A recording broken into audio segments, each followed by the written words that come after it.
Patau ബന്ധല്ലേ?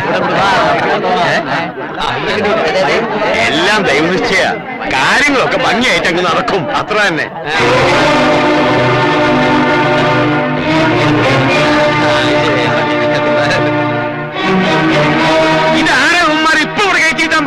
ഇവരൊക്കെ ഞങ്ങൾ അടുത്ത സുഹൃത്തുക്കളാണ് സാറേ. ആണോ? സാധുക്കൾക്ക് കല്യാണം കഴിഞ്ഞ് സൗജന്യ സദ്യ ഉണ്ട്, അപ്പൊ ഇരുന്നാ മതി. സൗജന്യ സദ്യ തന്റെ അമ്മൂമ്മയ്ക്ക് അമ്മായി എന്തൊക്കെ കൊണ്ട് മാന്യമായിട്ട് സംസാരിക്കണം. ഇല്ലെങ്കിൽ താൻ എന്ത് ചെയ്യണോ? ക്ഷമിക്കുന്നതിന് അതിലുണ്ട്. ഞങ്ങൾക്ക് വേണ്ടി വളർന്നാക്കണ്ട സാറേ. ഞങ്ങൾ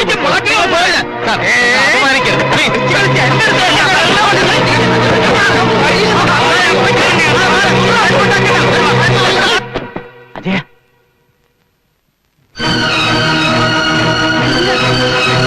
തന്റെ ഈ ആഗ്രഹം നടക്കില്ല. നടത്തിക്കില്ല. കാണാം. ഈ അഹങ്കാരത്തിന്റെ സ്വയം ഞങ്ങളോട് വേണ്ട. ക്ഷമിക്കുന്നതിനൊരു അതിലുണ്ട്. ഒരുമാതിരി വേഷങ്ങൾ കാണിക്കരുത്.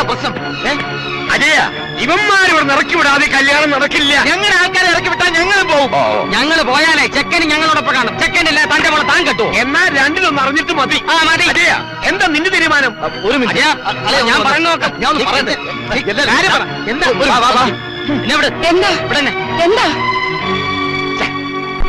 താനെന്താണോ പന്തങ്ങളുടെ പെരിച്ചാഴി പോലെ നിൽക്കുന്നേ? അവരൊക്കെ വലിയ ആൾക്കാര്. നിങ്ങൾ വെറുതെ പ്രശ്നമൊന്നും ഉണ്ടാക്കണ്ട. തൽക്കാലം നിങ്ങൾ ആൾക്കാരൊന്നും മാറിയിക്കാൻ പറ. അവർക്ക് അടുത്ത പന്തിയിൽ ഊണ് കൊടുക്കാം. അങ്ങനെ ആരുടെ സൗജന്യം ഒന്നും വേണ്ട. ഞങ്ങളുടെ ആൾക്കാരെ ഇറക്കി വിടുന്നതിന് നീ കൂട്ടു നിൽക്കുന്നുണ്ടെന്നാണ് അറിയേണ്ടത്. നീ എന്താ ഒന്നും മിണ്ടാത്തത്? അവരില്ലാത്ത കല്യാണത്തിന് ഞങ്ങളുമില്ല. ഇവിടെ കിടന്ന് അലമുണ്ടാക്കുന്നേക്കാൾ നല്ല നിങ്ങളാണ് പോകുന്നത്. എന്റെ അമ്മ ഇതിൽ ഇടപെടണ്ട. നിങ്ങളൊന്നും നിർത്ത്, നമുക്ക് പരിഹാരം ഉണ്ടാക്കാം. വേണ്ട അമ്മ, ഞങ്ങൾക്ക് തൃപ്തിയായി. ക്ഷണിക്കാത്ത കല്യാണത്തിന് ഞങ്ങൾ വന്നത് സ്നേഹത്തിന്റെയും ബന്ധങ്ങളുടെയും വില ഞങ്ങൾക്ക് അറിയാവുന്നതുകൊണ്ടാണ്. പണം മാത്രമേ ഞങ്ങൾക്ക് കുറവുള്ളൂ. ആത്മാഭിമാനം ഇതുവരെ ആരുടെ മുന്നിൽ പണയം വെച്ചിട്ടില്ല. മനുഷ്യത്തുള്ളവർക്ക് ഇതൊക്കെ മനസ്സിലാവും. ഇവരോട് സംസാരിച്ചിട്ട് കാര്യമില്ല. ഞങ്ങൾ ഇറങ്ങുക. 3 സഹോദരിമാരും അവരുടെ ഭർത്താക്കന്മാരും ഇല്ലെന്ന് വെച്ച് കല്യാണം മുടക്കണ്ട. എല്ലാരും വരിക. വാ.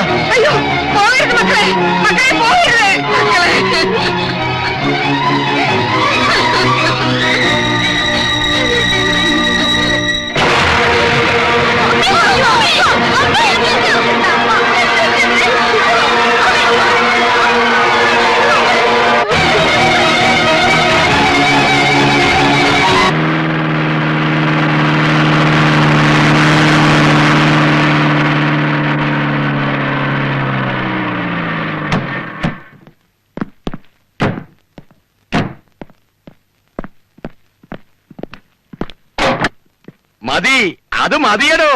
ഏതൊരു ഈർക്കിലി പാർട്ടിയുടെ പിൻബലമുണ്ടവന്. അതിന്റെ തണ്ട. അതെ. പിന്നെ ഞാനേ അങ്ങോട്ട് വിളിക്കാം. ഓക്കെ. സ്ഥലം SI ചാക്കോച്ചിനോട് ഞാൻ എല്ലാ കാര്യങ്ങളും പറഞ്ഞിട്ടുണ്ട്. നിങ്ങൾ ചെന്ന് കാര്യം പറഞ്ഞിട്ട് അവൻ വഴങ്ങാൻ ഭാവമില്ലെങ്കിൽ പിന്നെ ഒന്നും നോക്കണ്ട. ഒരു കരിവിരുന്ന് പ്രയോഗം അറിയാലോ. എന്നാ പോ. ശരി സാർ.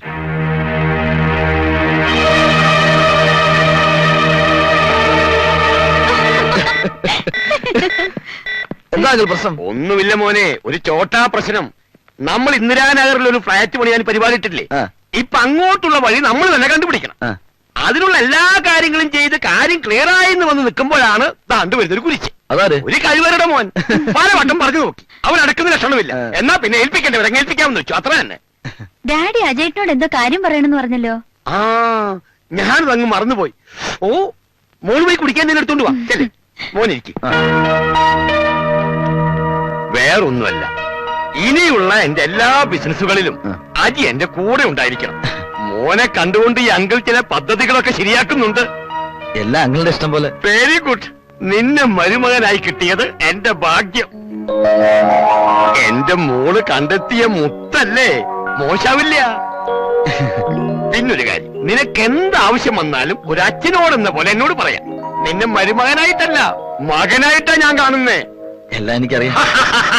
അങ്ങനെ നമുക്ക് ഒരുമിച്ച് നിന്നൊരു കളി കളിക്കാം. ഇങ്ങോട്ടിരിക്കും മോളെ.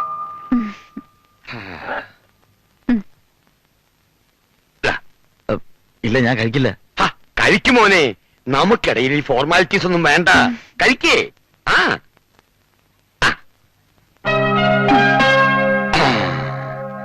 അപ്പൊ ഇതാർക്കാ? അത് കൊള്ളാം. നിങ്ങൾ കമ്പനി വിടുമ്പോ ഞാൻ ചുമ്മാ ഇരിക്കണോ? കേട്ടോ അജി, കൊച്ചുനാള് മുതലേ ഇവിടെ ഒരു കുസൃതിയാ.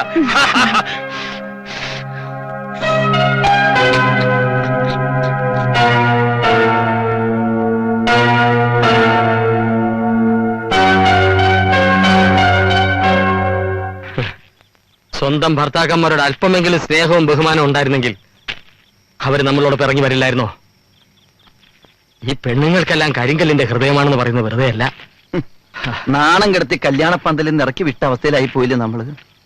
എന്നിട്ട് അവളന്മാർക്ക് അവിടെ നിൽക്കാൻ ഇങ്ങനെ മനസ്സ് വന്നു ഞാൻ മനസ്സ് വരും.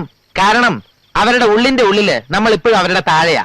വിദ്യാഭ്യാസവും ജോലിയൊന്നുമല്ല, പണമാണ് ഇന്നത്തെ കാലത്ത് ഏറ്റവും വലുത്. എന്നാലും എന്റെ കണ്ണിലെ കൃഷ്ണമണി പോലെയാ ഞാൻ അവളെ നോക്കിയത്. അപ്പൊ ഞാനോ? ജയപ്രഭയ്ക്ക് ഒന്നിനും ഒരു കുറവ് ഞാനും വരുത്തിയിട്ടില്ല. ഇനി അതൊക്കെ പറഞ്ഞ് നിലവിളിച്ചോണ്ടിരുന്നിട്ട് ഒരു കാര്യമില്ല. നമുക്ക് നമ്മുടെ കാര്യം, അവർക്ക് അവരുടെ കാര്യം. സുധാകരേട്ടാ. നമ്മൾ എത്ര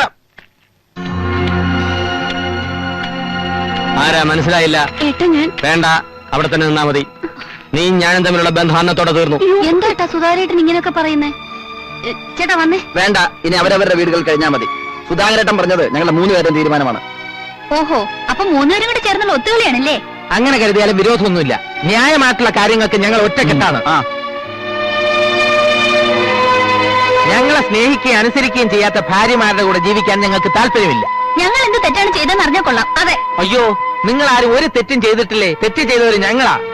പെൺമക്കൾക്ക് ഒരു വിലയും കൽപ്പിക്കാത്ത, അവരെ എങ്ങനെയെങ്കിലും ആരുടെയെങ്കിലും തലയിൽ കെട്ടിവെച്ചാൽ മതി എന്ന് വിചാരിക്കുന്ന ആൾക്കാരുമായിട്ട് ബന്ധം വെച്ചത് ഞങ്ങളുടെ തെറ്റ്. തങ്ങൾക്ക് പറ്റിയ ഭർത്താക്കന്മാരില്ല എന്ന് ഭാര്യമാര് കൂടെ കൂടെ കുത്തി നോവിച്ചിട്ടും അതെല്ലാം മറക്കാനും പൊറുക്കാനും തയ്യാറായത് ഞങ്ങളുടെ തെറ്റ്. അപമാനമെല്ലാം സഹിച്ച് അളിയന്റെ കല്യാണം സ്വന്തം കൂടപ്പുറപ്പിന്റെ കല്യാണം പോലെ ഗംഭീരമാക്കാൻ ശ്രമിച്ചത് ഞങ്ങളുടെ തെറ്റ്. അതെ ഉത്തമ, നിങ്ങൾ ഈ പറഞ്ഞതൊക്കെ തെറ്റാണ് ഞാൻ പറയില്ല കുട്ടികളെ. പക്ഷെ അന്ന് ഇവര് നിങ്ങളുടെ കൂടെ വരാതിരുന്നത് നിങ്ങളോട് സ്നേഹവും ബഹുമാനവും ഇല്ലാഞ്ഞിട്ടല്ല.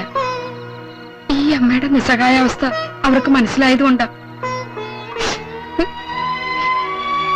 കല്യാണത്തിന് നിങ്ങൾ എല്ലാവരും ഉണ്ടാകണം എന്നുള്ളത് ഈ അമ്മയുടെ ആഗ്രഹമായിരുന്നു. അതേതായാലും നടന്നില്ല.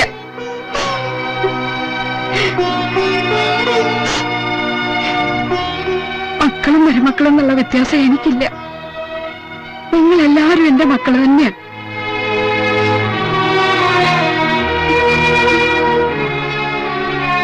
ഈ അമ്മയുടെ കണ്ണീരിന് എന്തെങ്കിലും വില കൽപ്പിക്കുന്നുണ്ടെങ്കിൽ എന്റെ മക്കൾ ഇവരോട് പൊറുക്കണം. ഇനി ഇവരുടെ ഭാഗത്തുനിന്ന് ഒരു തെറ്റും ഉണ്ടാവില്ല. ഈ അമ്മയുടെ അപേക്ഷയാ മോനെ. ഒന്ന് മാത്രം ഞാൻ ഉറപ്പു തരാം, അന്ന് നേരിട്ട പോലുള്ള അപമാനം നിങ്ങൾക്കിനി ഒരിക്കലും ഉണ്ടാവില്ല. നിങ്ങൾക്ക് തരാനുള്ള കാശിന്റെ കാര്യത്തിലും ഞാൻ എന്തെങ്കിലും ഒരു തീരുമാനം ഉണ്ടാക്കും.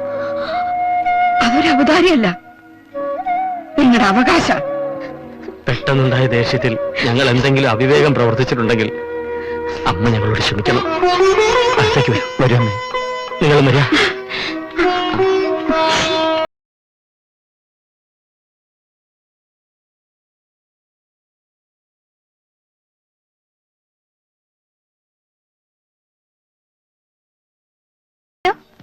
എല്ലാ ചുമതലകളും അജയേട്ടനെ ഏൽപ്പിച്ചിരിക്കുകയാണെന്ന്. മാത്രമല്ല, ഡാഡി എല്ലാ സ്വത്തുക്കളും നമ്മുടെ പേരിൽ എഴുതി വെക്കാൻ പോവാ. അതുകൊണ്ട് അജയേട്ടനോട് ഒരു കാര്യം പറയാൻ എന്നെ ഏൽപ്പിച്ചിരിക്കുക. എന്ത് കാര്യം? പറയട്ടെ, ദേഷ്യപ്പെടില്ലല്ലോ? ഇല്ല, പറഞ്ഞോ. ആ ഫ്ലാറ്റിന്റെ പണിയൊന്നും തീർന്നു കിട്ടാത്ത ടെൻഷനില്ല ഡാഡി ഇപ്പോ. അതെന്താ തീരാത്തത്? എങ്ങനെ തീരാനാ? അതിനിടയിൽ ഡാഡി എന്റെ പേരിൽ ഒരു എസ്റ്റേറ്റ് വാങ്ങിച്ചു. അതുകൊണ്ടാ ഇത്ര പെട്ടെന്ന് ഫിനാൻഷ്യൽ ടൈറ്റ് വന്നത്. പാവം ഡാഡി ലോണിന് വേണ്ടി ഓടി നടക്കുക. ബാങ്കുകാർക്ക് എസ്റ്റേറ്റിന്റെ ഡോക്യുമെന്റ് മാത്രം പോരാത്ര. അതിനിപ്പോ എന്താ ചെയ്യാ? അജയേട്ടൻ വിചാരിച്ചാലും ചില കാര്യങ്ങളൊക്കെ നടക്കും. ഞാൻ വിചാരിച്ചല്ലോ. എങ്ങനെ? അതൊക്കെ ഉണ്ട്, പറയാം. നീ ആ ലൈറ്റ് അണക്കി സമയം കളയണ്ട.